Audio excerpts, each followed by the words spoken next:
Hi everyone, this is FIDE Master Dennis Monokroussos, and today we're going to take a look at some lighter games that I played a number of years ago. A couple of them from 2003, and then one from the late 90s. All three of these games feature me on the white side facing the Alekhine's defense, and in all three of the games I play knight to c3 on move 3. Now this is, I have to say, not an especially dangerous line for black. But since all the games are more or less blitz games, it's quite sufficient for that purpose. And of course, it's not a bad line. It's simply that it's not the most incisive variation by which to meet the Alekhine's defense. But nevertheless, I want to show three games that are all kind of entertaining. Well, not kind of. I think they are entertaining. At least I hope you'll agree. And not necessarily instructive, though perhaps it can be found to have some instructional value as we take a little bit of a closer look. But in any case, the point of this is just to lighten things up. So most of my games, when I present them, often have a pretty involved technical element to them. And so in this little series of games we're going to take a look at now, it's basically just for the joy of the attack and combinations. Okay, so this game and the next game I'm going to show you were played in the ICC's Dosser Mons tournament back in 2003, their qualifier event. And my opponent in this game was the FIDE master named Marian Podobnik, so presumably a Polish player. Be that as it may, we'll have a look at the game. So here we go. So knight to c3, he captured on c3, which is perfectly all right. Here white can take either with the d pawn or with the b pawn, and in fact I believe in the last game we're going to take a look at I capture with the d pawn instead. So here I took with the b pawn, d5, d4, c5. And now, of course, it's apparent that we have something of a French defense structure, but of course there are some differences here between this and, let's say, a winnower French. Of course, the first difference is that black hasn't exchanged off his dark square bishop, and that I would say is quite to his favor. So it is useful for black not to allow white the advantage of the bishop pair here. White's bishop in the winnower can sometimes go to a3 and prove quite useful there. On the other hand, I think well, another point, and it's ambiguous whose favor it's in, is that black's bishop on c8 is not yet shut in, so it can come out to f5 conceivably, and so white has to decide what exactly he's going to do if he wants to try to keep that bishop restricted. So for example, if I played a move like bishop to d3, well, then I have to worry about things like c4, and alright, I mean, it's one of those moves where both sides stand badly, but here it's not as bad for black as it is in, let's say, the winnower, because, again, black is often hesitant to do this in the winnower, but here, because he still has the dark square bishop, there's no worry about white playing a4 and bishop to a3 and so on. So for that kind of reason, I decided to play something a bit different. I played d takes c5. Now, this looks, perhaps at first glance, to be just a catastrophic weakening of my pawn structure, but in fact it's quite interesting. So the idea behind this move is that, of course, I'm not going to be able to maintain my extra pawn, but my c-pawns would be weak in any case. The pawn on d4 doesn't help defend the c3 pawn going backwards, so that's not really an issue. And secondly, the process of recapturing it, until black recaptures it, he's going to be somewhat cramped, and once he does recapture it, presumably with a move like e6, well, then he'll have shut in the bishop on c8. Alright, so he played knight c6, waiting a move. I played bishop to f4. Plays queen to a5, again trying to develop, trying to wait for his chance to bring the bishop c8 out without playing e6. But after queen to d2, he decided he didn't want to wait anymore, and just brought the pawn to e6 after all. Okay, so now I can continue my development without any fear of his bishop on c8 coming out. So knight f3, bishop c5, bishop d3. One interesting move here that black could consider, and I think I mentioned this in the context of my game with Kamran Shirazi, is the idea g5. So this, which I'm sure did not enter my mind at the time, is a typical French kind of motif, and it perhaps does even bear consideration, even in a goofy position like this. So White's pieces get a bit uncoordinated, and this could conceivably be interesting. Though I don't really know that it's the right idea, but it's an interesting possibility, or at least to go for G5 at some quick moment. Okay, so here I played H4, cutting all of that G5 business out. And here Black plays D4. Okay, so now, of course, Black sees that my pieces are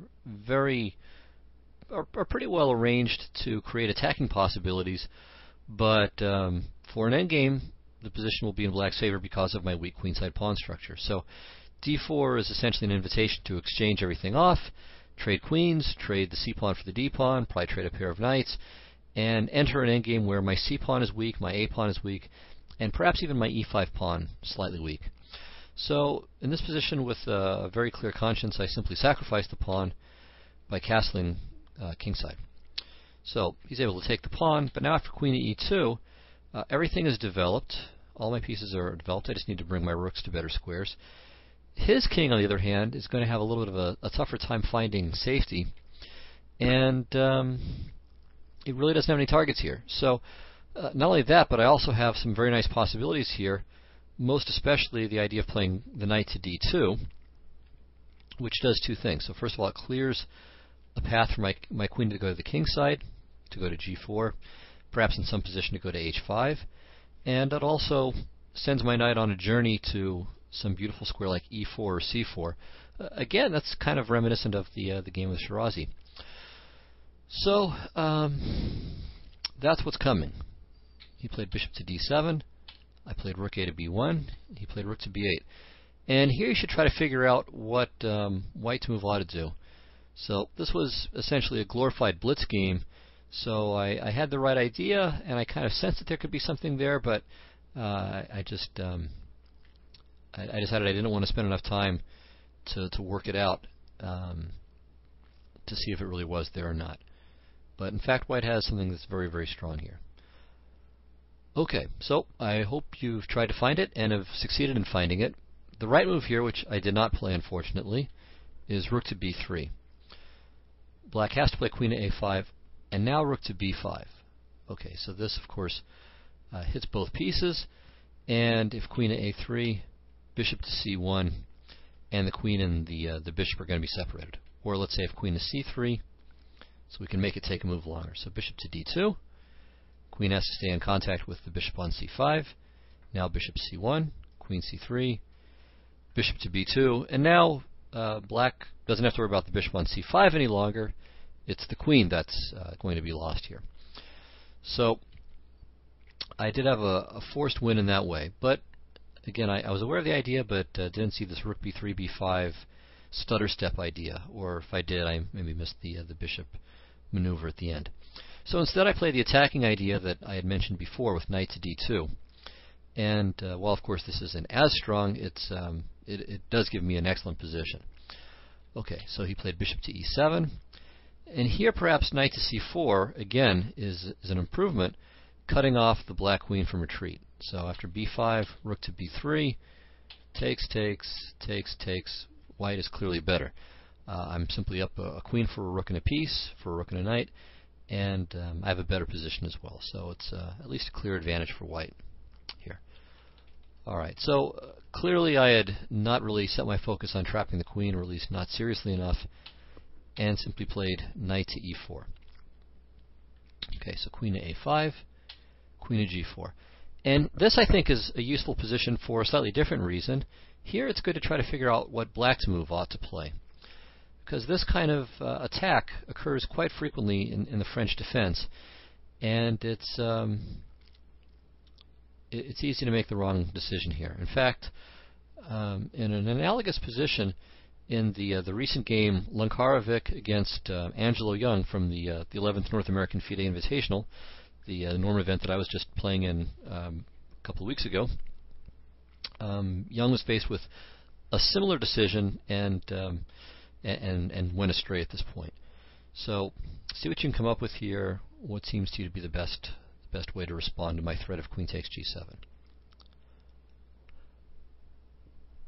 Okay, well, in this position and many like it, black has three fundamental choices. Bringing the king to f8. Second is playing the bishop back to f8. And the third is to simply play g6. Sometimes you can bring the rook over, but that's usually an inadequate option, and I believe so it is here. White has many good ways of proceeding after that. Knight to f6 check is one possibility. Bishop takes h6. Maybe the knight moves and then bishop to h7. So I think that's the worst of the attempted solutions. I think the best move here is king to f8. Now bishop to f8 I think is not so good. Oops. Is not so good because of knight to d6 check. And black can't really abide this knight, but the problem is that if he takes, then queen takes g7 is quite unpleasant. Actually, no, I have to take that back because then black has bishop takes e5. So perhaps I do have to play e takes d6. And again, I think this is certainly to my advantage. Black can't play g6 here, probably, because of bishop takes g6. But then we have to consider rook to g8. So maybe this isn't entirely clear either. Alright, so let's think about this position here for a moment.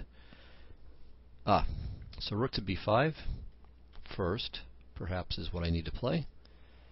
And now let's suppose black takes on a2, knight to d6, bishop takes, and now I can play queen takes g7. And after bishop e5, just bishop takes e5. Maybe even rook takes e5, frankly.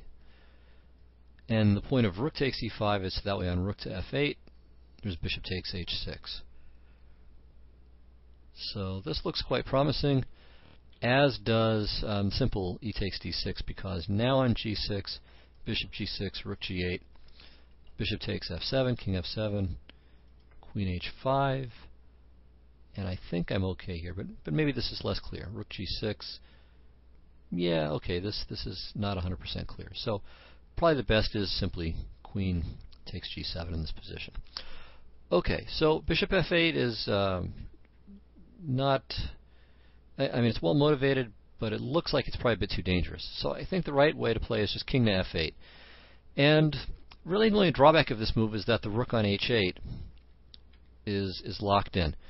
So that's a drawback, but this rook is quite useful. I mean, there are positions where it can helpfully defend the g7 pawn. It's protecting the h6 pawn. And black is able to utilize the rest of his army. So while it is inconvenient that the rook is stuck, and white does have a slight advantage after queen at g3, nevertheless black's position remains quite playable. In the game, however, he played the move g6, and I think this is asking more of his position than it is really capable of providing. So now not only is d6 a weak square, but f6. There are possibilities of bishop takes g6 in the air as well, and black's defensive task is going to prove quite difficult. So I played rook to b5, played queen c7. Here knight to d6 may be the most accurate move, but I played rook to e1, bringing my final piece into the game. He played a6. Again, here I can probably play knight to d6, but I retreated. He played king to f8. Now I played queen to g3, protecting my e-pawn. He played b5 here. Alright, well now, it may seem at first as if white really doesn't have anything. And to be honest, I could have had more than I have in this position. But nevertheless, things are not quite so cozy for him just yet. Alright, so I played knight to f6. And here, once again, we have a moment where it's useful, I would say, for you to stop the recording and try to figure out how black should defend the position.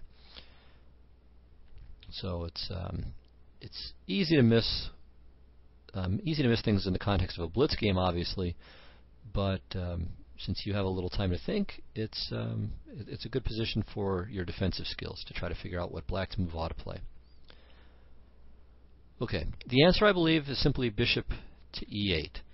And while this looks a little bit funny perhaps at first, once you realize what white's threat is, it's a very easy move to find. So black's sense of danger had been, I suppose, lulled to sleep here, and he played the move rook to c8. And now if you haven't already figured out what white's move can play, here's your last moment to do so. Okay, well the answer is the sacrifice, bishop takes g6. And after this move, black's position is simply hopeless.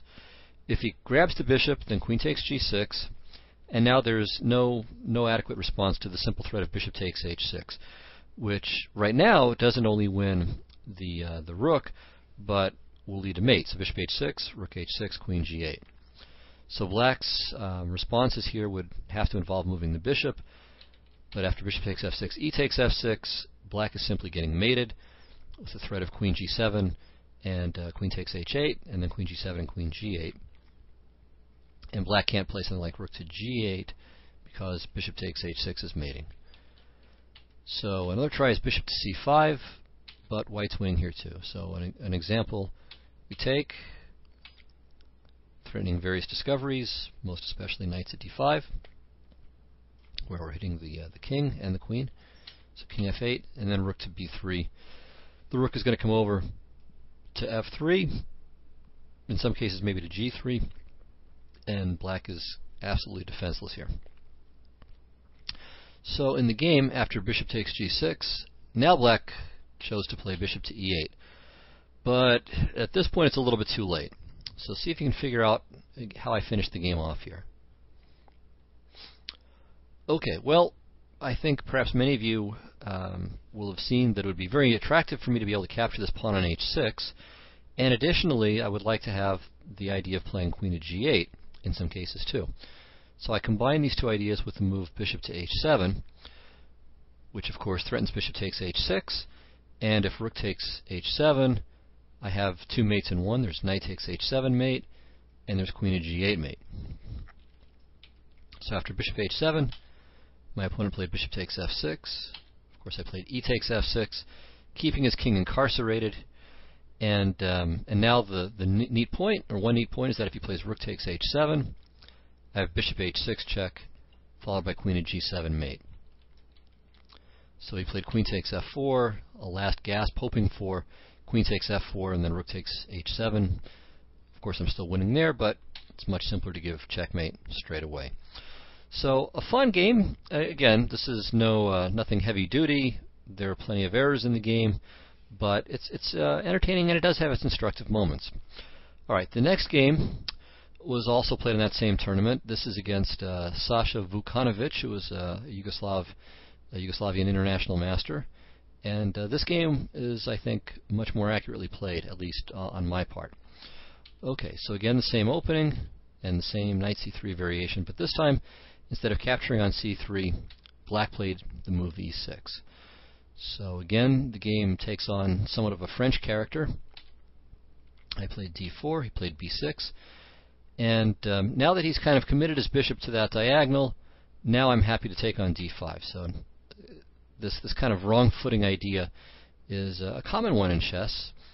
I'm thinking of especially the Tartikover variation, where in the Queen's Gambit Declined, where white often waits for black to play bishop to b7 before capturing on d5. So that way there's going to be a pawn on that d5 square blocking the long diagonal. Okay, so knight d5, ed5, and here, okay, again I want to engage in a sort of a French attacking setup. And I also would like to delay, because black wants to play bishop to a6, swapping off my light-squared bishop. So if I can delay it, then I should do so. And so the move I played here I think is a good one. I played knight to h3. And the point of this move is, of course, I'm bringing the knight out, but there are a couple of other points to it. A couple of reasons to bring it to h3 rather than to f3.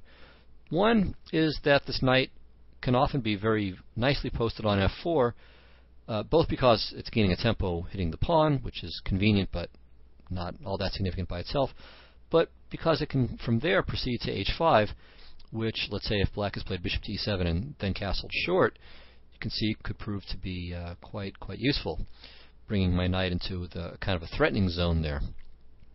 The second point behind knight h3, aside from its own prospects, is that by putting the knight there, it doesn't get in the way of the queen, which can now proceed directly to g4 or to h5. So again, we see that motif. And again, this is a pretty routine idea in the French, and indeed in almost any opening where black will castle kingside and doesn't have a knight helping to keep squares guarded. So if there's a knight on f6, of course nothing like this could be possible, but I'm going to strive to take advantage of its absence as quickly as I possibly can. Okay, so black plays c6, and he's kind of waiting too. So he doesn't want to bring the bishop out, because if he brings this bishop out, then my queen comes to g4. And let me get rid of the coloring stuff here. And he doesn't want to bring this bishop out right away, because maybe then I'll swap it and I won't have wasted a tempo. So he figures he's going to have to play c6 regardless. Might as well get it out of the way. Alright, well here I didn't especially want to play bishop to d3, but I want to castle, and at this point there's nothing to be gained by playing queen at g4. So bishop d3, bishop a6, castles, bishop b7, queen g4. Again, we have that little trilemma that I mentioned in the last game. Here I think king to f8 is much less attractive. For one thing, if he plays king to f8, now I think the f4, 5, 6 steamroller is going to be even more effective than usual. So this doesn't look at all attractive in this case. So he played g6, and now I played bishop to h6. And the idea is not, of course, to prevent him from castling. If he wants to castle, I think, into this mess, he's probably welcome to do so. But instead I have ideas. Of course, I want to play f4, f5. One point is to bring the bishop out first. There could be some cases where playing, let's say, I might play rook a to e1, play bishop g7 and f6, when taking on f6 would be very, very dangerous. In fact, probably just losing immediately, thanks to the open e file. So bishop to h6 is a useful move for those reasons. Okay, so now he took. I took happily with the c pawn, and again, as in the previous game, I have a slight weakness in my structure, but so does black. So we both have double d pawns. But the advantage of these pawns, though it's not really so relevant here, is that it helps to keep, let's say, any knight incursions off of c4 and e4. Of course, here that's not really so relevant. All right, so he plays knight to a6, and okay, again, this is a useful place to try to figure out how I should continue my attack. I've developed all of my pieces more or less, and it's a matter of bringing more force into the game here. Okay, and black to move, I suppose, if he's given a little free time, wants to play queen c7 and then castle long. So he would, of course, like to leave town, and so I need to pose some problems for him before that happens. And to do so, I played f4. All right, so now my rook will come into the game quite quickly. If he plays queen c7, I play f5. I suppose he can castle, but okay. If nothing else, I can take. He takes rook f7, and my pieces are simply crawling all over his king side, especially with a big advantage. In fact, I would say after f4, my position is objectively winning. But after his next move, it's beyond just objectively winning. It becomes a massacre quite rapidly. So he plays f5, and this is, again, entirely understandable. He wants to prevent me from playing f5, but the problem is, of course, I just take en passant, and I can still play f5 at my leisure. So I think his hope was that he would get a little extra space, and that would ease his defensive problems. As we'll see, though, it really doesn't. So rook a to e1, king f7, knight to g5, king g8, f5. And all of my pieces are in the attack now. I mean, I've got, what, 6 pieces that are involved in the attack. So both rooks, the queen, the knight, the bishop, this pawn. And maybe, if somehow this doesn't prove to be enough, maybe I could also yank the h-pawn up the board too, and blast him open a bit more. Though it's hard to believe that expedient will prove necessary. Okay, so what in the world can my poor opponent do? Well, I think he probably made the best of the bad situation here with knight to c7. And notice that just one more of his problems is that many of his pieces can't even participate in the defense. So the rook on h8, of course, can't participate because it has no moves, though in a way it does help because it protects the pawn on h7. The rook on a8 is shut out of the game. The queen on d8 is stuck there. It can't get anywhere to the king side because f8 is covered by the bishop and the squares on the e file are covered by the rook on e1. So the knight on a6, which is itself poorly placed, tries to rush over to the defense. And, okay, f takes g6, h takes g6, and now figure out what white's move ought to play. And probably I should have given you this puzzle to move before, but even here, it's a little bit interesting. Okay, so what should white to play do here? And, in fact, what did I play? Well, the answer is knight to e6. And the idea is quite simple. I want to just take on g6 and give mate. And of course, it's important that I'm attacking the queen, because otherwise he would play rook takes h6 and be okay. So here, if he plays bishop takes d4 check, I can just play king to h1, and with all of my threats still present, black is simply going to lose everything and get mated quickly as well. So he played knight takes e6, which is not so much important because he's grabbing material, but because he needs to have as much control over the g7 square as he can. So queen g6, and here, okay, if knight to g7, it's safe to say that after rook takes f6, black has no prospects here, really, for defense. So he played bishop to g7, and now here I can't play rook takes e6 because of rook h6. So what I play is queen f7 check first, king h7, and now rook takes e6. And at this point, the game is simply over. So if he plays, I'm threatening queen to g8 mate, queen takes g7 mate, and if he plays rook to g8, then among other winning continuations, I have queen g6, and then queen to h5. And with, again, 4 attacking pieces at work here, black has no defense. So if, of course, bishop takes h6, queen h6 is mate. If d takes e6, then among many other mates, there's bishop g7 and then rook f7. And I don't think there really is anything else that merits consideration. Maybe you can play some spite move like queen h4, and even that doesn't delay the mate. Still bishop g7 and rook f7. Okay, so this again was the game position. Instead of rook to g8, he played queen to g8, and this keeps everything guarded, and it covers a lot of squares around black's king. In fact, it covers one square too many, and I played queen to g6 with a funny smothered mate. So that was the second game in this variation that I wanted to show you. And the third game was genuinely a blitz game. So these games, I think the time control is something like 5-5 or 8-5, something along those lines, where there's at least a little time to think. This next game was just a 3-minute game, but it has a nice finish, so I thought I would show you this as well, since it's in the exact same variation. Okay, so again, the same thing, and then knight to c3. Okay, he takes, and on this occasion I played d takes e3. Alright, so my opponent played d5, and here, for no good reason, I played knight to f3.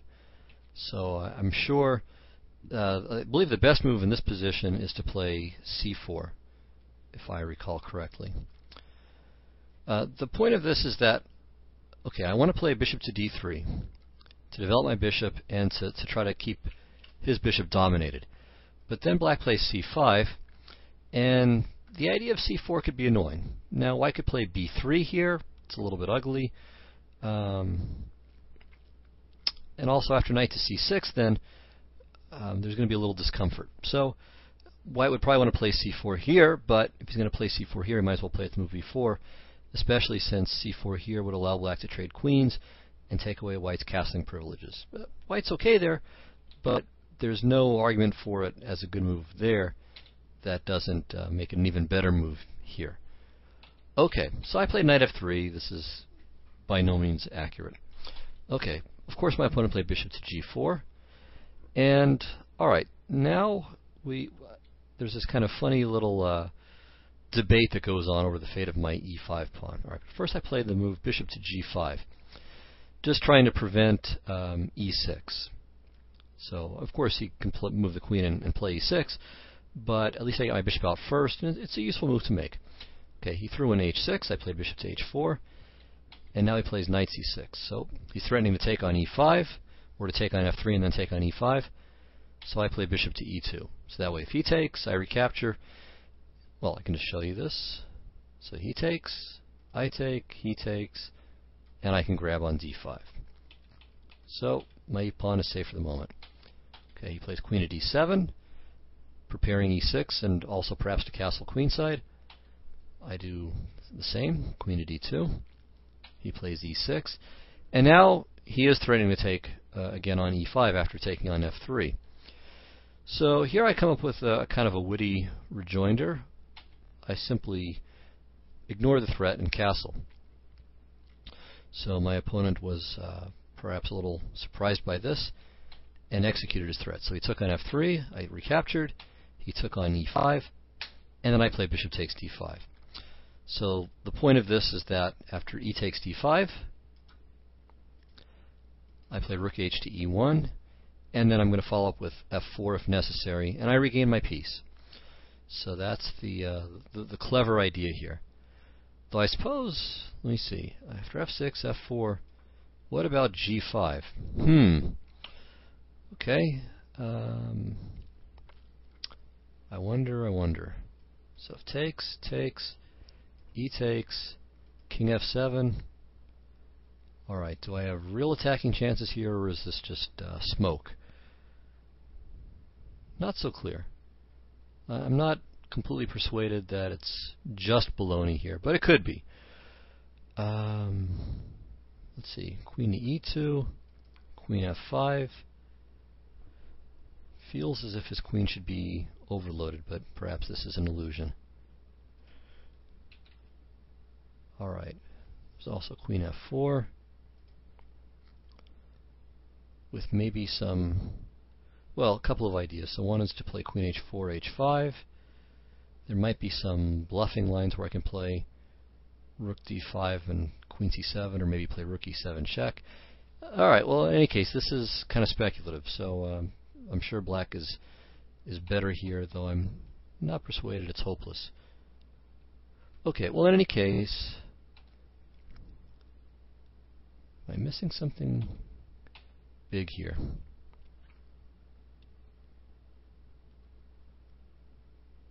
Maybe not. Maybe this is okay for black. Alright, well, in any case,